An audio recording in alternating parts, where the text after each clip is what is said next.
Well, it's coming, but what is it? It's the Leaning Tower of Pizza. No, it's pizza. No, it's pizza. The Leaning Tower of Pizza boxes. It will be constructed in Munn Park on the night of the food truck rally. It's a s.t.e.m project. Are they done with the drill over there?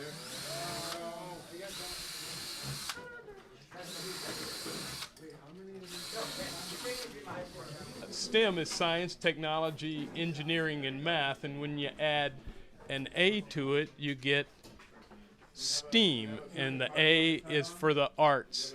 So this is a collaborative between Paint Along Studios, All Saints Academy, and Roderick Brame, who is teaching engineering and a new method of teaching through doing projects like this. So come out Thursday night, food truck rally, and check it out. I think the kids are going to be done with their construction by then.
gonna go poke that on stab.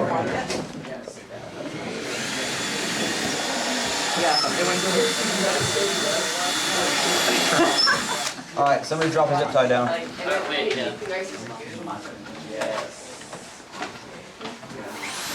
Nope, that doesn't work. Wait. I have one, they have to return. I'm gonna drill again.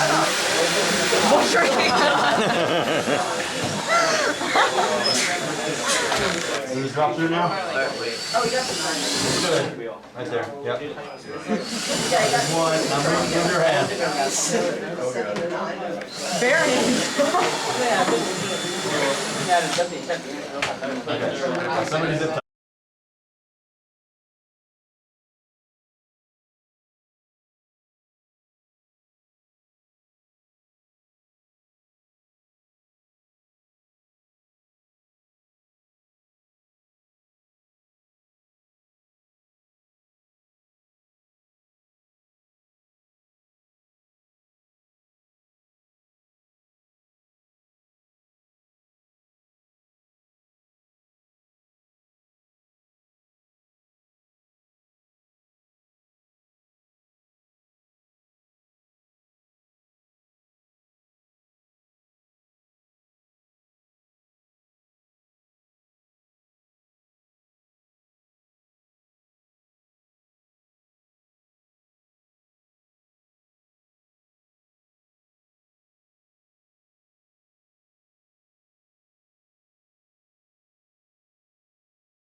Be much more directed on Friday afternoons than it is at other times.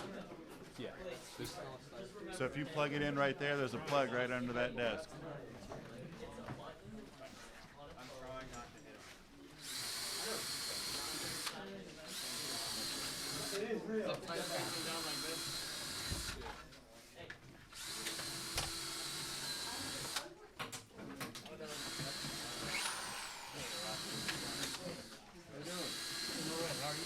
Pretty good.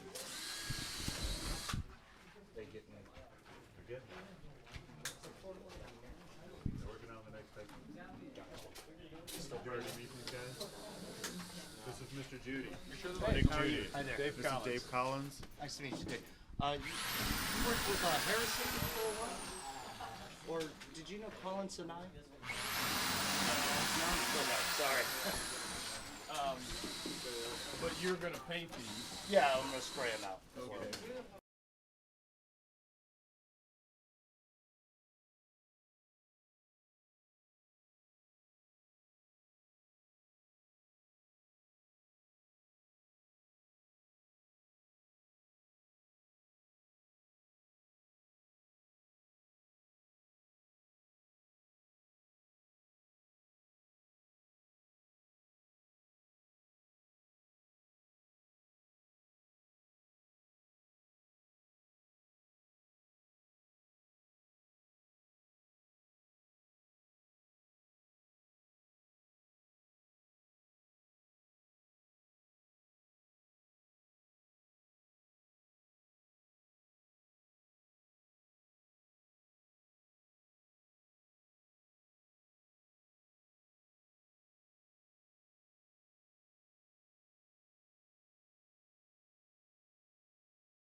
Let's do that again. Just say it. You do that? Sorry. All right, so the first real challenge we had was when we were figuring out the base is to make this thing symmetrical with the size of the pizza boxes we have, because we can't control the size of the pizza boxes. We just have these 15-inch, 18-inch pizza boxes. And so what we did was we looked at the Leaning Tower pizza, we looked at the number of columns that it had around each side, and we're like, all right, well, what combination of pizza boxes at 18 inches would give us the right number to make it symmetrical?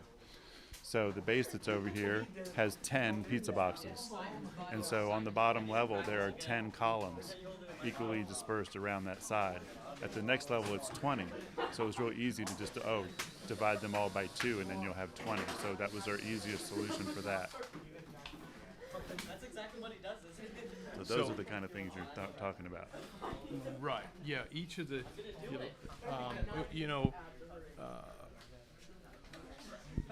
how did they determine how to use the pizza box to create the structural integrity?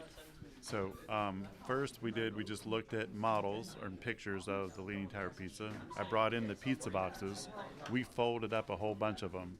And then we said, okay, how do you think we can put these together? And they experimented. So then they would put it in one pattern or another pattern and see how much weight it could support, and before trying to decide what was the right way to approach it?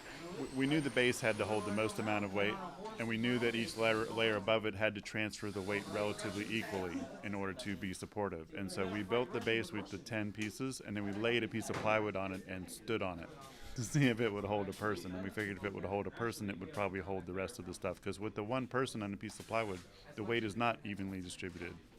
And when we put these layers on, it's very evenly distributed. So we know if it would hold it undistributed, it would do much better when it was more even.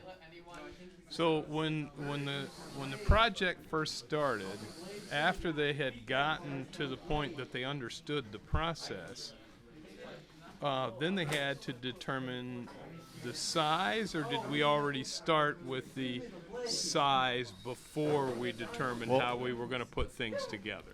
The 18-inch pizza boxes kind of determine the size. So we had this other parameter where like whatever we build has to fit out the door. And so it's restricted by the width of the door and the height of the door. And then we're also like, could we really build something that would be 30 feet tall stable with pizza boxes? I don't know, it's kind of iffy. So we felt pretty comfortable going in the 12 to 15 foot range. And then if we look at the 18-inch boxes, you can just say, well, how many layers are there on the Leaning Tower pizza? And you multiply that by 18, and you'll get the number of how high it would be. And so that's what we did. So through the whole process, Like the size of the materials really controlled what we could build and how we would build it. So through the whole process, though, you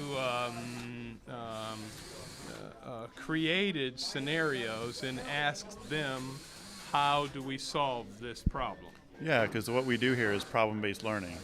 And so the best way to do problem-based learning is present people with a problem, give them the materials and say, well, what kind of solutions can you come up with? And then we would critically evaluate the solutions, just like we were just doing right there with Harrison.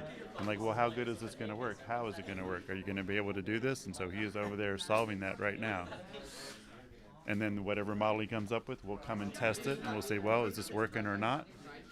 So like, for instance, if you go and look at the towers right now, we will look at these and see like, well, how stable are they side to side? What is the shear strength? And so when they put the zip straps in it, they only put one on each side. And so my guess is after they go and play with it a little bit, they'll like, hey, we need to put another one in there to stiffen it up a little bit. And so those things, some of those things just happen along the way after you get it built. You can't really predetermine them because you're not really sure until you put it together how strong it's going to be. So how many patterns are there in order to come up with a finished solution? Because I know we took an 18-inch pizza box, which is, this is the first start, and then these were cut out. It took 4 of these before we settled on one. So we made one, we looked at it, and it was kind of messy looking. The column was too big. It didn't have the arch in it. And so we looked at the pictures, and like there's arches between all the columns that head back to the center of the building. And so like we wanted to capture that. And so we were like, all right, well, that pattern's out. We made another pattern. We modified it a little bit. We got the arch in it, and then the arch ended up cutting out too much of the cardboard where it wouldn't use the strength to connect the column back to the middle of the building. And so we nixed that one, went to the third one, and then the only thing we fixed from the third one to the fourth one is narrowing up the columns a little bit. Because when we first put 20 columns on there and they were really wide, there wasn't much space for other things. And so we wanted to narrow up the columns and keep the look nice and tall. So part of it is to scale, and then another part of it is representationally to scale. Does it look right? Is it perfectly to scale? It's not. Like the real thing has 30 columns around on each floor. We have 20. But if we put 30, all you'll see is columns. You won't see the arches on the inside. So we wanted the look. We wanted so when you saw it, you'd be like, oh, that's the Leaning Tower of Pizza. Right. So it not only tested their math skills in order to figure all of this out, but it also tested their sense of perception and proportion and just visual. There's some does it aesthetically look right? Absolutely. Does it look like it, or what did we do wrong? They had to figure out. Correct. And so some of the things they would, as we started to work on it, they're like, oh, it won't work that way. It won't look right. So like initially when they built these first two layers with the columns on it, the columns weren't perfectly lined up. So I'm like, if you don't have the columns lined up, everybody's going to look at it and be like, this is not it. Because in the real one, they're all lined up, one right on top of the other. And so we took it apart and rebuilt it. Right, which is the nature of process of learning. You do it wrong because you have to do something, and then you find out that didn't work, and then you modify that. That's right. And that's all about teaching creativity. Absolutely. And problem solving, because there's no other choice at that point, right? You either modify this and make it work, or you're stuck with something that can't function. Right. And so there's going to be a lot more of that in the next couple of days. Right, as the final... as we start figuring out how to put the layers together. And so they have to come up with a plan of how, when they go down to Munn Park on Thursday night, like how are they going to put this together? Because like there's a complicated part, right? Some of the parts they're going to put together will be out of reach. Yeah. And so you have to put them together you have to figure out a way to put them together on the ground and stack them in a way that when the highest parts are out of your reach, those parts are all done. You can't access them anymore. Mm-hmm. Is that why Ellen asked me for a scissor lift? I think that was for this project. Do you guys have a... No. We're planning on doing it from the ground. Yeah. That was part of our engineering challenge, was to build this without a ladder. No ladders. Is that a secret, or can you talk about that? What do you mean a secret? How you're going to build this without a ladder? Well, they have to figure this out. Oh, do they know yet? I've been probing them and asking them lots of questions about how we're going to do that. Okay, so it's in the thought process. It is. It's part of my problem-based learning stuff that I do in my class. Giving people the answer, they just memorize the answer. Making them figure it out, they know it for the rest of their life. Yeah. Cool. All right.